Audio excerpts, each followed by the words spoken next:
As I remember this, last year, people said, oh yeah, social media, keep on about the social media, it's a way to contribute. I'm not really sure what I can do. So what I've done is I've got 8 minutes and somebody's going to give me a nod at about 8 minutes in. And I'm just going to go through some of the things you can do on the various platforms. It's not going to be totally comprehensive, and there'll be some time at the end for people to make some suggestions. But the idea is how to use the social media specifically to enhance your B4B membership.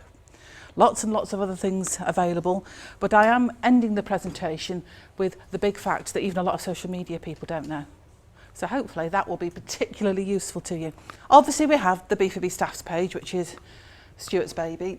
But a lot of us also have Facebook pages for our own business. And one thing that's really, really useful for everybody is if your Facebook page likes another member's Facebook page. And so if you could find out that, say, if Mercure had a Facebook page, then my business could like that. And you suddenly get a load of followers and you get that dynamic community atmosphere going. So by all means, look and contribute to the B4B page, but do remember there's a lot of people around the table have got a presence and you can help them with that. You can help them by tagging. Do you know you can tag a page as well as a person? So if you put an @ in a Facebook comment, you can say, just been to @B4B staffs if you follow the page, and it will tag it in your Facebook post, and that will go on your wall. And a lot of people now have got a lot of business contacts on their Facebook page, and they'll be able to see that and click through. So do remember to tag pages as well as people. Comment on the posts. Even if you just click like on some of the comments, that's a real contribution. And another really powerful way of using Facebook is to share posts onto your own private walls. But you might not always want the businessy stuff, but if you're following an awful lot of other people's Facebook pages, there will always be something interesting that you can actually put out there. What I would say to you is that actually posting onto somebody's wall really doesn't improve the statistics that much.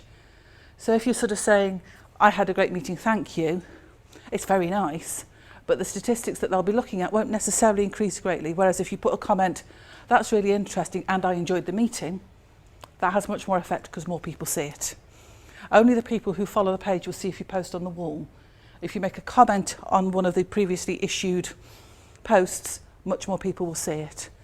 And that maximises you as a business as well. It's a two-way street. Social media is always at least a two-way street. Therefore, this is the health warning that I do at every presentation. Be careful what you say, because once it's out there, it is out there and it doesn't go away no matter how often you try and delete it. There's a wonderful thing going on in America for those of you that read my blog post recently, and they're trying to hide it. And people take screenshots, they make copies and put it on other websites. So, yeah, no drunk tweeting, no drunk Facebook updates. Careful what you put out there. LinkedIn. The obvious one with LinkedIn is have a profile, honestly. If you haven't got a profile, it's one of the few things I recommend everybody does. Because you know how I like tailoring things to individual companies. You need your own LinkedIn page, you really do. And then, as you get to know people, add your B4B colleagues, because that then means you're all connected to everybody else's contacts, and that's hugely powerful.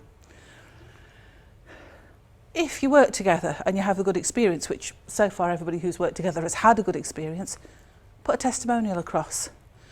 And if you want to help the B4B side of things, say, met at a B4B meeting, however you want to phrase that, a B4B colleague. But then that's in the testimonial and it's up on people's pages and it's accessible. So when you put the little slip in here, thanks for a great piece of work done, it doesn't take that long to go onto LinkedIn and do it as well. It's an email effectively. Join the B4B staffs group.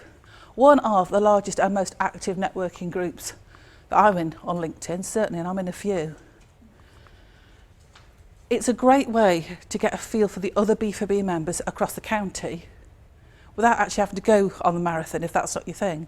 You don't have to do every single meeting. But actually, if you see somebody you think, they're really interested, I wouldn't mind popping across to see them, I wouldn't mind having a one-to-one. It's such a great way to get to know people. Really is good for cross B4B communication. You can start discussions, not necessarily selling, remember we're networking, but you can start discussions about I'm looking for help with, what do people think of, here's an interesting post. You'll see that there's loads already and you'll get the idea of which ones are popular and which ones are less so. comment on the discussions. And if you don't want 7 emails every time somebody makes a comment, just uncheck the box and it won't necessarily inform you what's going on. Like people's posts, that's one click. You go on, look at the discussion, somebody makes a clever or comment that you really agree with, just click the like button. Really, really easy. And also, the comments and discussions you can like individually as well. What that does is it increases the amount that the BforB group is used, the amount of change in it, and therefore things like your SEO rating, sorry Charlie, will go through the roof because there's lots of good quality content going on, there's lots of changes going on, and the more active the group is, the better it comes up in the search rankings within LinkedIn itself. So it's not just BforB members in there, there's people from across the business community in Staffordshire and the wider area. So please do think about joining the group and participating. Status updates. How many of you, honestly, use your status updates on LinkedIn regularly? Yeah. For those of you on Twitter, the easy way is to selectively share your tweets with LinkedIn. Not so everything's echoed, because I really don't want my cat tweeting and then going on LinkedIn. This is not a good plan. But you can selectively echo things across. So if it's been to a BforB meeting, got 3 referrals, why not put it on LinkedIn as well? #IN on the end of your tweet and it's there. And that status update will show next time somebody logs in. It'll show when they go on your profile. One of the rules of social media is you don't just do self. It's not me. You're a bit of an opera singer at that point. It's also about promoting other people's information, saying positive things about their business and sharing interesting stuff. And a lot of people in BforB produce podcasts, they produce blogs, they produce events. So why not put those on your status update? If you've got nothing else at that time that you can put up, why not say, have you heard Phil's latest blog? Have you seen Steve's latest film? Why not? It's a really good way to find content that you haven't had to create. You can say, been to the BforB meeting this morning and make a positive comment on it. One-to-ones, again, that's something else. Met with so-and-so from, had a great time. And then that, again, you can selectively share that from Twitter straight across. Don't need to do it twice. Make the best use of the events function on LinkedIn. If you're running a course, if you're running a workshop, if you use the event function on LinkedIn and you ask people to actually click that they're attending, then it shows up on their profile. I remember when Stuart first started BforB, what we were after was people knowing that we were coming along. And so we used to put an event up on LinkedIn and we all used to say we were attending. And that was great publicity for that event. So if you're going to a BforB's event, they've got it on LinkedIn, please register your attendance because it makes a lot of difference. And then you can use that web address if you're helping them promote it in your status updates, on Twitter, on Facebook, emails, whatever you like. Very, very powerful because it's also searchable on LinkedIn. So make sure you get your keywords. Have a chat with Charlie about finding the right things to search for. Twitter. One of the things we keep on about is use the BforB hashtag in your tweets. Use the BforB hashtag. And every so often, there's a bit of a blank look about hashtags, which is fair comment. Very briefly, hashtags on Twitter have 3 main functions. The first one is it gives instructions to Twitter as to where else to put your tweet. So if you've got it set up, you can do #SB and it'll put it on your Facebook. And if you've got it set up, you can do #IN and it'll put it on LinkedIn for you. So that's one way. And it does a few other things if you want to. So hashtags give instructions to Twitter as to what to do. They're also used for humour. You know, oh my God, the coffee machine's broken. #first world problems. You know, oh, I'm having a great time doing my invoicing. #not really. So it's usually used for humour and fairly self-deprecating as well. It's a nice little way of fitting the joke into a much smaller space so you don't have to keep explaining it in 140 characters. But the power of the hashtag is in this subject and discussion identifier.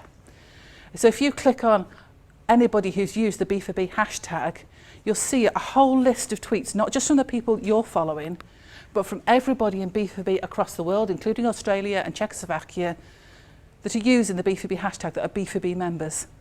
So if you're tweeting about a BforB meeting, a one-to-one, anything like that, use the BforB hashtag, and then people across the whole of B4B nationally and internationally will be able to see what you're saying, because they are looking at it, because I see the retweets of people going in, and even if they're not following you, they're off.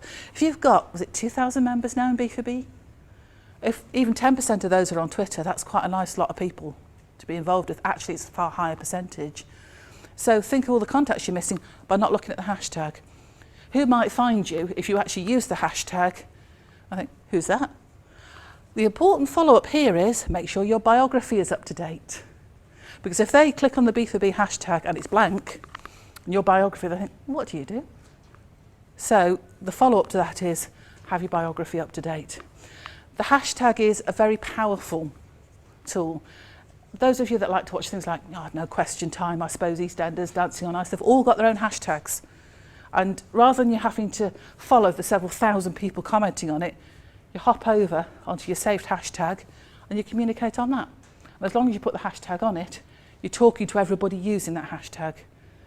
And it's just a way of not having to follow acres of people for one very specific happening, like a conference, like a television show, or like a community of people, which will be the B4B. Can we note that it's BforB as in FOR? If you put B and the number 4 and B, A, nobody else will see it because we use that, but B, it's a charities hashtag. And one of the reasons Stuart chose this initially is it allowed them to keep using that, because there's no point having the crossover, it just confuses everybody. So just, if you can remember to put the 4 in. If somebody is searching on Twitter and you've forgotten the hashtag, they will still find B4B, but it's a lot easier to see what's going on the hashtag because it's clickable in any tweet. So that's why we tend to use it, so then you can see the whole range of what's going on. Absolutely fascinating. If you haven't tried it, just go, if those of you that are on Twitter, click the hashtag and just see the amount of comments on it. Just phenomenal. B4B Twitter addresses on your sheet with all the contact details. Every meeting, those of us that use Twitter regularly have got our IDs on there. So you can find out who in this group you can follow and you can talk to. And there are various Twitter lists kicking around the place of Stafford businesses, Stoke businesses. I mean, Phil and Stuart are both list curators, especially you, Phil, reams of the things. So have a dig into Twitter lists. If you don't know how they work, give me a shout and I'll explain it to you. I don't actually have time today.